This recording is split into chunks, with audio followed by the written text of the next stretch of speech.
विकार धुलेगा कैसे? तो गोस्वामी जी बताते हैं, तुलसीदास हरि गुरु करुणाबिन। ध्यान दीजिए, कहां लेकर के आ गया आपको? कुंभ से उठा करके कहां लाया? अब ये कबीर साहब तो नहीं लाए ना, किसने लाया? गोस्वामी तुलसीदास कि तुलसीदास हरि गुरु करुणाबिन। हरि शब्द का प्रयोग फिर आप भ्रम में नहीं पड़िएगा कि हरि का नाम क्यों लिया, क्योंकि वैसे रूढ़ अर्थ में हरि शब्द का अर्थ विष्णु होता है, लेकिन हरि शब्द का व्यापक अर्थ होता है कि हरंति पापानि इति च हरि, की जो हमारे समस्त पापों का हरण कर ले, हमारे विकारों का हरण कर ले, हमारी अज्ञानता का हरण कर ले, हमारे कुविचार और कुसंस्कार का हरण कर ले। व्यापक अर्थ में उस महापुरुष को हरि कहा जाता है। और वह हरि किसको स्वीकार किया गोस्वामी जी ने?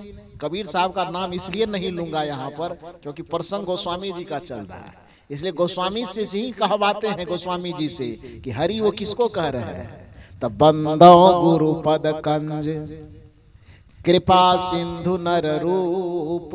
आगे बोल दीजिए, आप नहीं बोलिएगा। नर रूप में क्या कहा गुरु को उन्होंने? तब खाली गर्व से कहो हम, कैसे होगा? जिसके आधार पे मुट्ठी भीजते गर्व से कहो हम, तो उसका एक पंक्ति तक याद नहीं रहेगा तो कैसे होगा? बंदो गुरु पद कंज कृपा सिंधु नर रूप हरि, महामोहतम पुंज जासु वचन रवि कर निकर। गोस्वामी तुलसीदास जी कहते हैं कि एक हरि तो हम विष्णु जी को मानते हैं, लेकिन नर के रूप में, नारायण नर के रूप में जो हरि इस पूरे संसार में विचरण कर रहा है वह कोई विष्णु नहीं है, बल्कि नर के रूप में विचरण करने वाला जो हरि है, गोस्वामी जी कहते हैं ये संत और गुरुदेव ही वह हरि है जो हमारे पापों और विकारों का हरण करते हैं, हमारे अवगुणों का हरण करते हैं, हमारे दुर्विचारों का हरण करते हैं। हमारे पापों का हरण करने की क्षमता जिसमें है उसको हरि कहा जाता है। और हमारे पापों और दुर्विचारों का हरण कौन करते हैं? ये किसी से छिपा हुआ नहीं। कौन हरण करते हैं? गुरु हरण करते। बंदो गुरु पद। इसलिए गोस्वामी तुलसीदास जी रामचरितमानस लिखने के लिए कलम उठाते हैं कि हमें राम जी का गुणानुवाद करना है, लेकिन कलम उठाने के साथ उसका आत्मा गवाह नहीं देता है कि राम जी का वर्णन बाद में करेंगे। पहला वर्णन किसका करेंगे? गुरु का। कलम उठाते हैं राम जी की गाथा लिखने के लिए, लेकिन गुरु से अलग हट करके पहले गुरु की अवहेलना करके राम जी तक पहुंचे। गोस्वामी जी ये सलाह नहीं देते हैं, इसलिए राम की कथा बाद में, राम की वंदना बाद में। पहली कथा और पहली वंदना किसकी? गुरु की। बंदो गुरु पद कंज कृपा सिंधु नर रूप हरि, महामोहतम पुंज जासु वचन रवि कर निकर। तो स्पष्ट हो गया कि रामचरितमानस में हरि किसे कहा गया? किसको कहा गया? नर रूप हरि किसको कहा गया? बंदो गुरुपद कंज, मैंने सदगुरु को क्या कहा गया? हरि कहा गया। तो जब संत को और सदगुरु को हरि कहा गया, अब वहां गोस्वामी तुलसीदास जी उस विनय पत्रिका की पंक्ति को देखिए कि तुलसीदास हरि यानी संत, गुरु, हरि और गुरु की यानी संत और गुरु की कृपा के बिना विमल विवेक न होई। विशुद्ध विवेक, तर्कपूर्ण विवेक, प्रज्ञा चक्षु से भरा हुआ विवेक आपके अंदर जागृत नहीं हो सकता जब तक गुरु की कृपा नहीं होगी, जब तक सत्संग का आधार नहीं लीजिएगा। ये कबीर साहब तो कह ही रहे हैं कि जड़ बिनु बेल, बेल बिन तुम्बा, बिन फूले फल होई। कहा ही कबीर सुनो भाई साधु, गुरु बिन ज्ञान न होई। ये कबीर साहब का डंका के चोट पर तो है ही, लेकिन कबीर साहब के सुर में सुर मिला करके गोस्वामी जी भी कहते हैं कि तुलसीदास हरि गुरु करुणा बिन विमल विवेक न होई, अब बिन विवेक संसार घोर निधि पार न पावे कोई। जब तक साधु और गुरु की दया नहीं होगी, जब तक ये साधु गुरु दया करके आपके अंदर के पापों का हरण नहीं करेंगे, विकारों का हरण नहीं करेंगे, तब तक जन्म मरण के चक्कर से, आवागमन के बंधन से आपको मुक्ति नहीं मिल सकती है। ये गोस्वामी तुलसीदास जी कह रहे हैं। तो चाहे निर्गुण के तरफ से देखो कि चाहे सगुन की तरफ से देखो, लौट करके कहाँ आना है? सत्संग में आना है। अब प्रवचन को बंद किया जाए? ना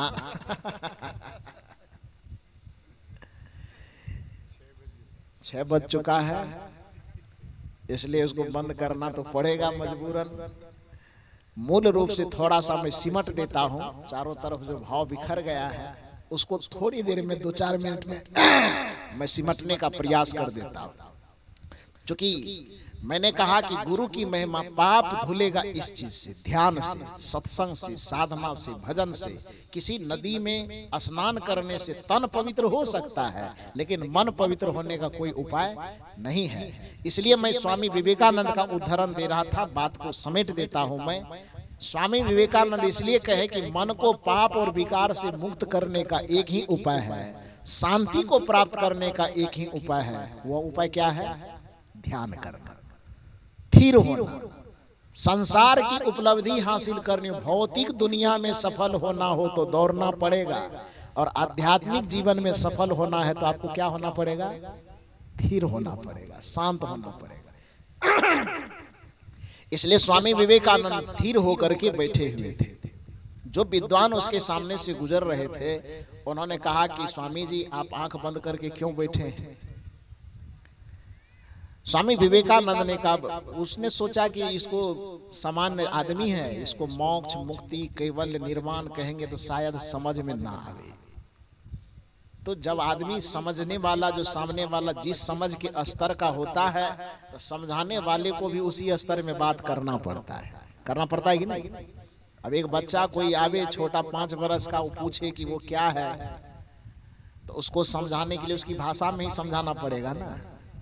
वहां आप कितना ज्ञानी है, कितना विद्वान है, इससे कोई मतलब नहीं। वहां कोई ग्रामर, कोई व्याकरण काम नहीं करेगा। बच्चे को अपनी बात समझाने के लिए आपको बच्चा बनना ही पड़ेगा। पड़ेगा कि नहीं पड़ेगा? तो उसी तरह से स्वामी विवेकानंद के सामने में जो वह व्यक्ति आया पूछने के लिए, तो स्वामी विवेकानंद को लगा कि यदि कैवल्य की बात, निर्वाण की बात, मुक्ति और परम पद की बात करूंगा तो शायद इसके समझ में ना आवे। इसलिए बस छोटा सा उदाहरण दिया कि भैया मैं ध्यान भजन इसलिए करता हूं कि हमको स्वर्ग चाहिए। क्योंकि स्वामी विवेकानंद को लगा कि दुनिया वाले मुक्ति, मोक्ष, निर्वाण जाने की न जाने, स्वर्ग के बारे में तो सब जानता है, जानता है ना।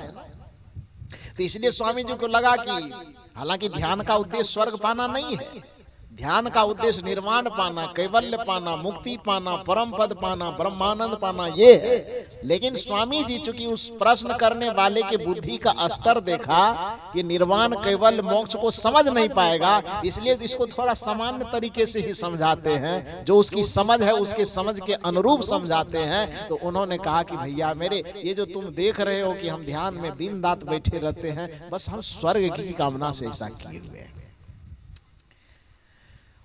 उस चतुर व्यक्ति ने कहा, बस एक समान सा स्वर्ग पाने के लिए आप इतना कठिन तपस्या कर रहे हैं, 2-2 घंटा शांत होकर के बैठे रहते हैं। स्वामी विवेकानंद मुस्कुराए। क्यों? उस विचारक ने कहा, पता नहीं अब कैसा विचारक रहा होगा, उसने कहा कि जिस स्वर्ग को पाने के लिए आप इतना यत्न कर रहे हैं, साधु बन गए हैं, सन्यासी बन गए हैं, तन थिर मन थिर वचन थिर करने में लगे हुए हैं, उस स्वर्ग को तो हम 1 मिनट में आपको दे सकते हैं, ऐसे चुटकी बजा के कह रहा है। तो कहा कैसे दोगे? उस विचारक ने कहा कि आपके सामने एक शर्त रखता हूं, यदि आपको स्वर्ग चाहिए, ध्यान दीजिए शब्द पर, फिर मैं समेट करके बात समाप्त करता हूं। स्वामी विवेकानंद से उसने कहा कि मैं आपको 1 मिनट में स्वर्ग दे सकता हूं। स्वामी विवेकानंद ने कहा कैसे, कुछ शर्त वगैरह भी है क्या? उस विचारक ने कहा कि हाँ स्वर्ग दे सकता हूं, लेकिन उसके साथ शर्त यह है कि आपको सशरीर अभी स्वर्ग भेजता हूं, लेकिन अपने साथ में 10 ठो पापी से पापी आदमी को हमेशा रखना होगा। 10 पापी, जो शराब पीने में माहिर हो, जो वेश्यावृत्ति करने में माहिर हो, जो जुआ खेलने में माहिर हो, जो झूठ बोलने में माहिर हो, जो दूसरे की निंदा करने में माहिर हो, ऐसे 10 महापाप में लिप्त व्यक्ति को, 10 आदमी को हमेशा अपने इर्द गिर्द, अपने आसपास साथ में रखना होगा। आपको सीधे स्वर्ग में भेज दिया जाएगा। स्वामी विवेकानंद सुने तो उन्होंने कहा कि कुछ उल्टा तो नहीं बोल रहे हो। उस विचारक ने कहा नहीं, बड़ा होश में बात कर रहा हूं, सीधी सी बात।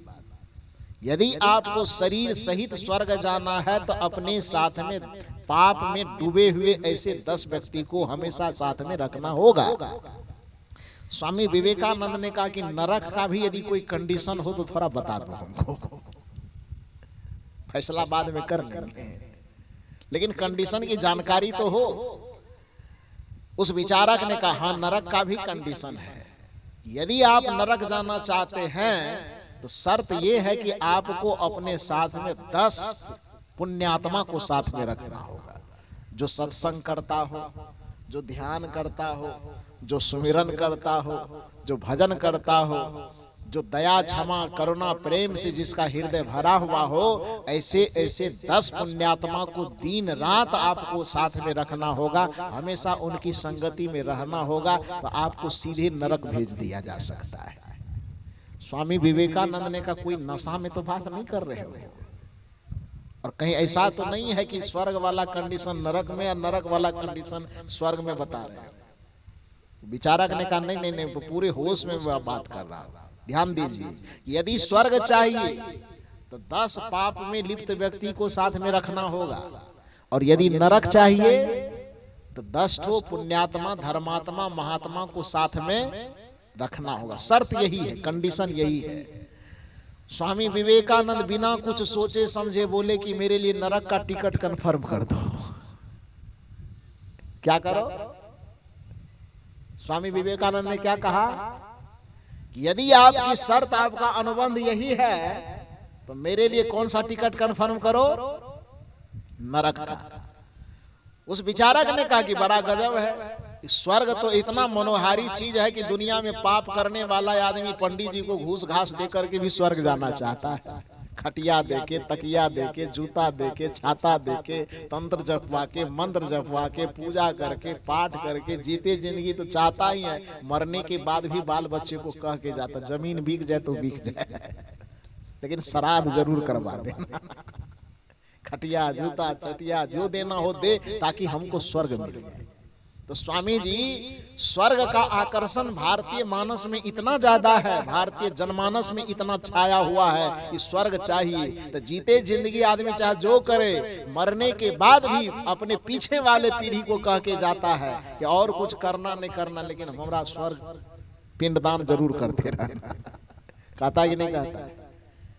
तो इतना स्वर्ग का आकर्षण जिस धरती पर हो, जिस जगह के जनमानस में हो, और उस जगह आप कह रहे हैं कि नरक का टिकट कंफर्म कर दीजिए मेरा, नरक क्यों जाना चाहते हैं? अभी अभी तो आपसे पूछे तो आप भी कहे कि हम जो ये कर रहे हैं स्वर्ग के लिए कर रहे हैं, और तुरंत धारणा बदल गई, कहते हैं कि स्वर्ग नहीं जाना, हमको नरक जाना है।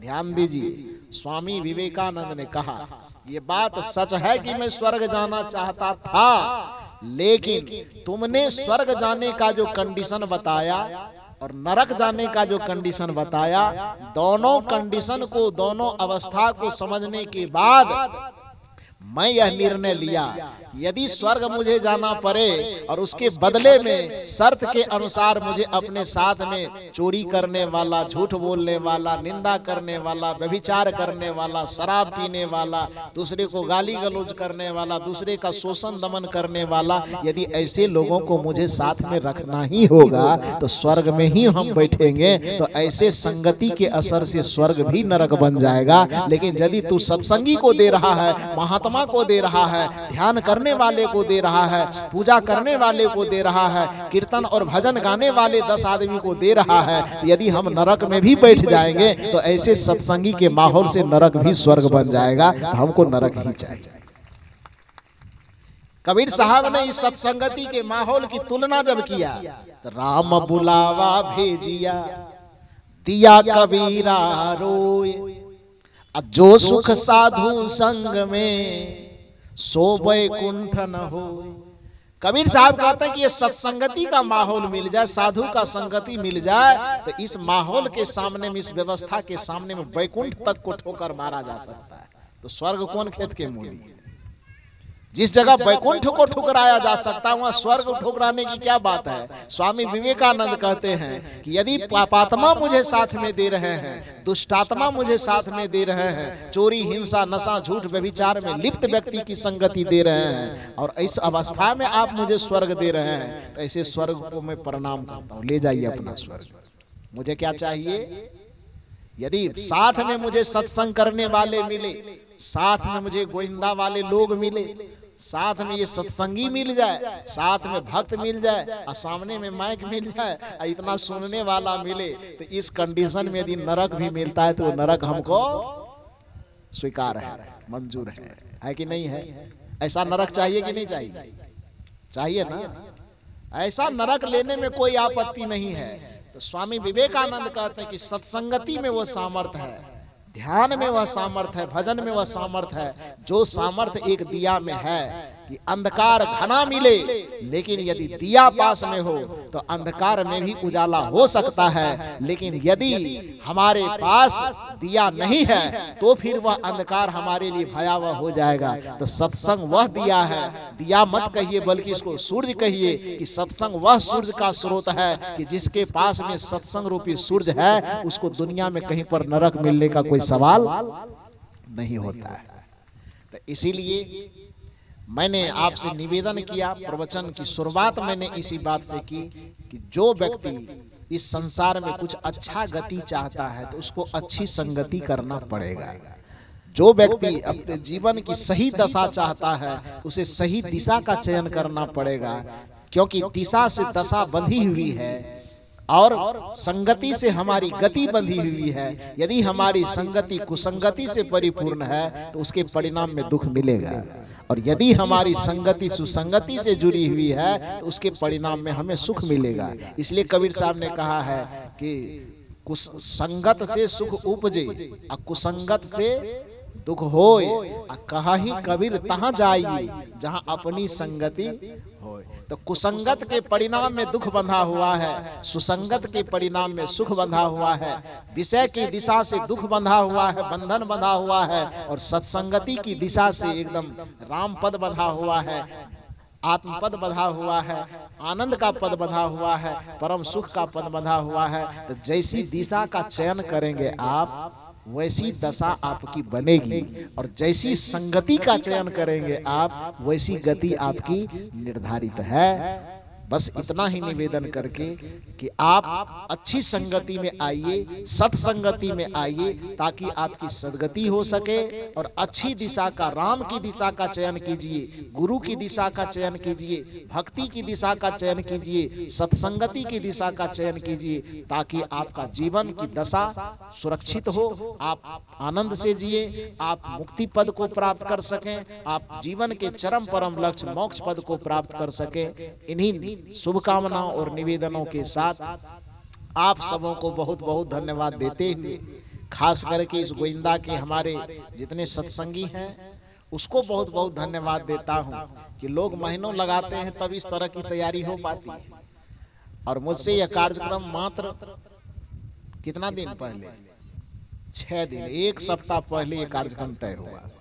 जब मैं 65 में कार्यक्रम कर रहा था, उस 65 में चूंकि मेरा कार्यक्रम वहां पर इलाहाबाद में प्रयागराज में तय था, वहां पर गया, वहां कार्यक्रम कर रहा था, लेकिन यहाँ के लोगों के प्रेम में, यहाँ के लोगों के समर्पण में, यहाँ के लोगों के भक्ति में वो ताकत थी कि प्रयागराज के कुंभ के उस कार्यक्रम को घटा करके उस प्रयागराज को यहाँ लेकर के गोविंदा में आ गया। इसके लिए भक्तों को बहुत बहुत साधुवाद और धन्यवाद।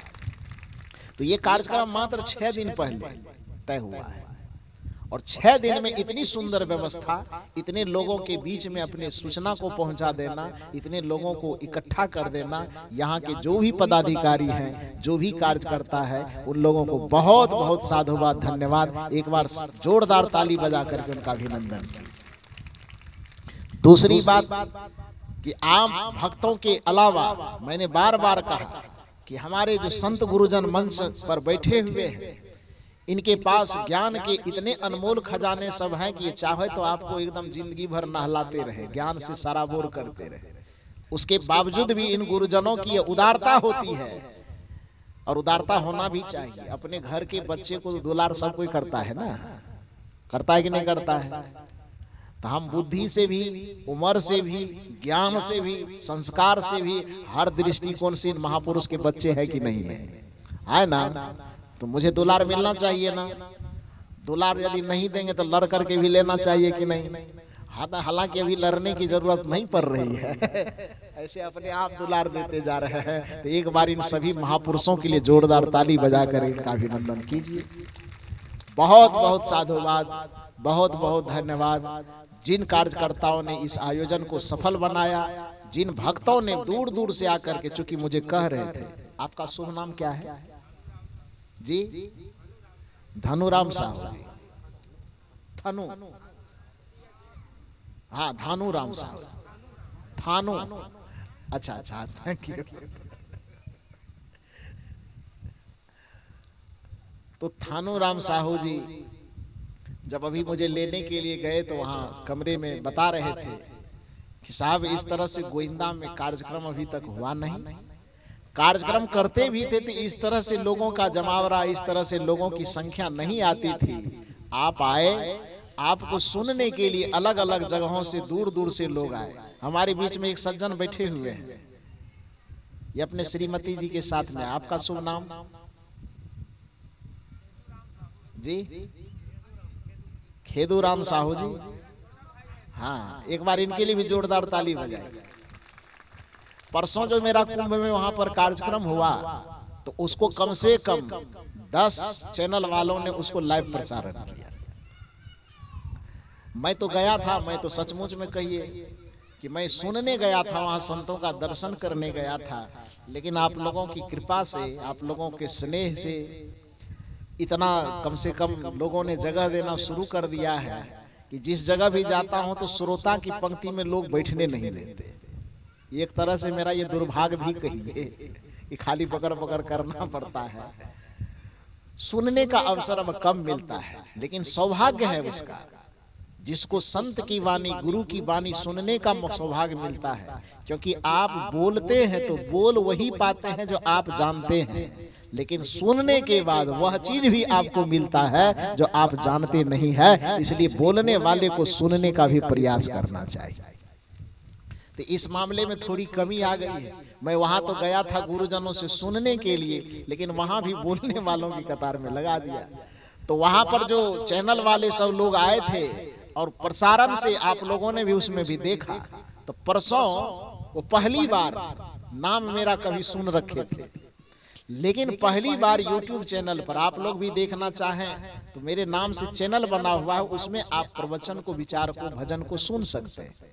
परसों प्रयागराज से जो लाइव प्रसारण हो रहा था उसको रात में लेटे लेटे बेचारे वो सुन रहे थे। जब उन्होंने बताया, उनकी धर्मपत्नी भी सुन रही थी, वो भी सुन रहे थे। और सुनते सुनते अचानक नाम मेरा सुने थे, मेरा चेहरा कभी नहीं देखे थे। पहली बार परसों उस YouTube पर प्रसारित होते उस प्रवचन को सुन रहे थे और सुनते सुनते उनका मोबाइल स्विच ऑफ हो गया। स्विच ऑफ हो गया। कुछ जरूरत लगी होगी तो उनके जो भाई साहब हैं उनको उन्होंने फोन किया, बातचीत हुई कि प्रवचन में YouTube पर सुन रहा था, एक महात्मा जी थे, बड़ा अच्छा विचार लग रहा था। उसने पूछा नाम क्या है उनका, तो उनका नाम अभय साहब है। इन्होंने कहा कि अभय साहब है तो परसों वो यहीं पर आ रहे हैं। जैसे वो सुने कि परसों आ रहे हैं, अब कितना दूरी में वो रह रहे हैं मुझे पता नहीं है, लेकिन आज जैसे वो सुने कि वहीं पर आ रहे हैं जिनको हम सुन रहे थे, नाम सुने थे पहले YouTube पर, पहली बार देख रहे थे और विचार अच्छा लगा, लेकिन सुनते सुनते मोबाइल स्विच ऑफ हो गया। सूचना मिली कि परसों कहाँ आ रहे हैं, गोविंदा की गोविंदा, गोविंदा ही कहिए ठीक लगता है। खैर जो है, गोविंदा में लोग आ रहे थे।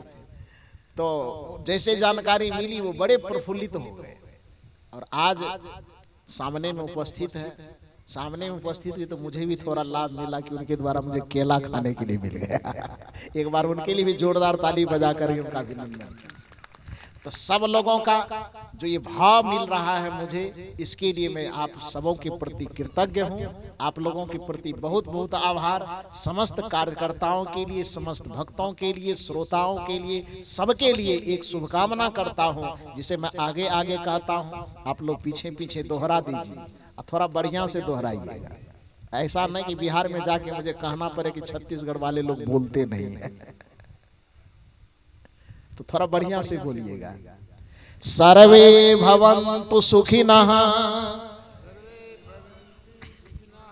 नहीं, गड़बड़ा गया। यहाँ के पानी को तो 3 साल से मैं भी पी रहा हूं। मुझे पता है कि यहाँ के पानी में कितना ताकत है। ताकत का एहसास है मुझे। जो अन्न खिलाते हैं उस अन्न की शक्ति भी मुझे पता है। तो आप लोग जो अपना ताकत दिखा रहे हैं वो ओरिजिनल ताकत नहीं दिखा रहे हैं। तो थोड़ा सा और बढ़िया से, जो ओरिजिनलिटी है आप में, जो शक्ति है यहाँ के पानी में, यहाँ के अनाज में, उस शक्ति को थोड़ा उभारिए और थोड़ा बढ़िया से बोलिए। सर्वे भवन्तु सुखिनः, सर्वे सन्तु निरामया,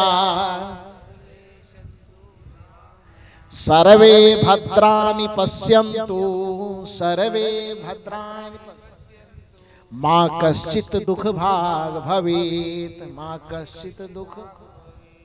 सभी सुखी हो, सबका जीवन निरोगमय हो, किसी के जीवन में दुख, दरिद्रता, संकट, क्लेश ना हो, सबके जीवन में उन्नति, प्रगति, सुख और शांति हो, सबके दिल और दिमाग से परेशानी का चिन्ह सदा सदा के लिए मिट जाए और सबके चेहरे पर हमेशा गुलाब जैसी मुस्कुराहट और हृदय में सदैव शांति छाए रहे। इन्हीं शुभकामनाओं के साथ मैं अपनी वाणी को विराम देता हूँ।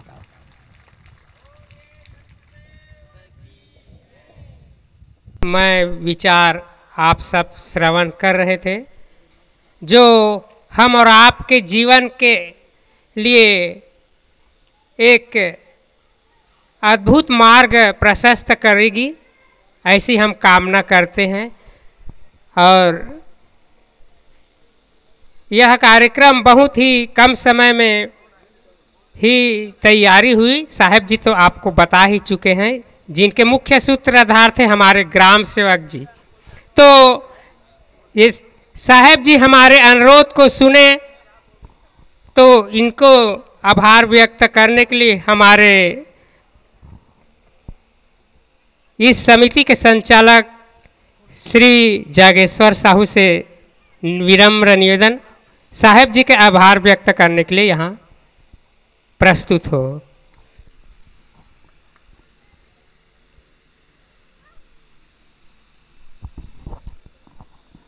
बोलिए सद्गुरुदेव की, साहेब बंदगी। पूज्य गुरुदेव जी, साहेब जी, अनेक आश्रम से पधारे हुए हमारे संतगण, साध्वीगण और हमारे गांव से पधारे हुए हमारे नवयुवक साथी, बुजुर्गगण तथा माताएं एवं बहनें, ऐसे तो संत सम्राट श्री कबीर जी की वाणी ही ऐसी है जो उसमें न तो अतिशयोक्ति है, न ही काल्पनिक है। जो कबीर साहेब की वाणी का उपयोग करेगा उसको नगद मूल्य प्राप्त होगा। हमारे संत को बीजक में सिकलीगर कहा गया है। सिकलीगर उसे कहते हैं, बंद कर दो, जो चाकू को चमका देता है, धार कर देता है। जो बैटरी हमारे डिस्चार्ज हुआ है उसको चार्जिंग कर देता है। बीजक में साखी है, गुरु सिकली कर कीजिए, मन ही मस्कला दे, शब्द छोलना छोल के चित दर्पण कर ले। ऐसी ही हमारे बीच इस संतों का आगमन हुआ है। हमें अपने विचारों से, अमूल्य विचारों से हमें जीवन के लिए कृतार्थ बनाने के लिए वह अमूल्य समय दिया।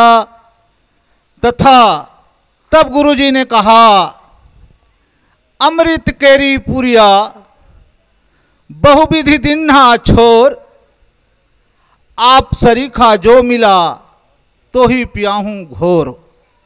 ये घोर के पियाने वाला है। अमृत की गठरी को हमें छोड़ना है और छोड़ करके उस अमृत को पहचानना है।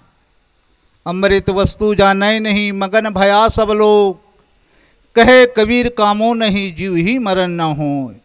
अभी हमारे संत जी ने कुंभ मेला का उदाहरण देकर, बार बार कुंभ मेला का उदाहरण देकर हमें समझाया कि हमारे पानी में नहाने से, जल से नहाने से पाप नहीं कटता। पाप को हमें स्वयं काटना पड़ेगा, तभी हमारा पाप कटेगा। नहीं तो दिन भर का पाप अगर कहीं शाम के गीता पाठ करने से कट जाए और रात भर का पाप अगर कहीं सुबह दिन भर सुबेरे गीता पाठ करने से कट जाए तो हम पाठ ही करते रहें। साखी कहे गहे नहीं चाल चली नहीं जाए, और सलील धार नदिया बहे पाँव कहाँ ठहराए। इसीलिए कबीर जी ने कहा है, मैं ज़्यादा नहीं बोलना चाहता, समय की कमी है। यही हमारा बनारस है, यही हमारी पानी है, यही हमारी गंगा है। हमने इस मौनी अमावस्या के उपलक्ष्य में सत्संग समारोह का आयोजन किया। आप सभी लोग आए और आप सबको हम हमारे गांव गोविंदा की तरफ से, कबीर समिति के तरफ से धन्यवाद देते हैं। सभी भूमि बनारसी सब निर्गंगा होय, और ज्ञानी आत्म राम है जा घट परगट होय। बोलिए सद्गुरुदेव की। अब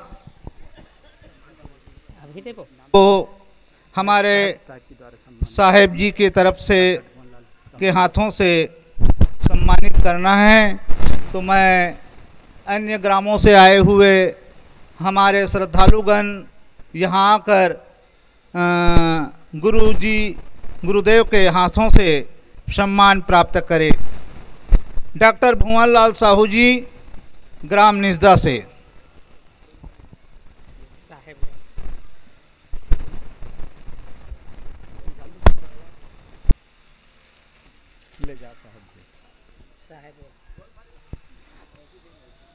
फरफौज से चंद्राकर जी।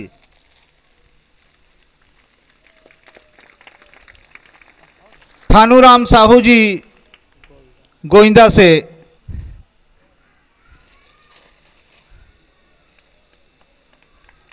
ये कौन है? श्रीमती गुलाब साहू जी बनचरौदा। नहीं है क्या?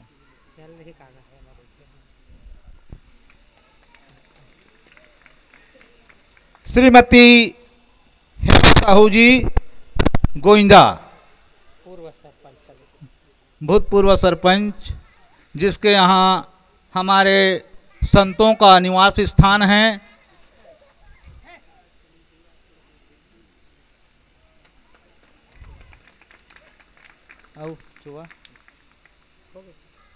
स्वामीन अध्यक्ष श्री जनेश्वर साहू को आमंत्रित करता हूँ कि वो साहेब के हाथों से सम्मान प्राप्त कर।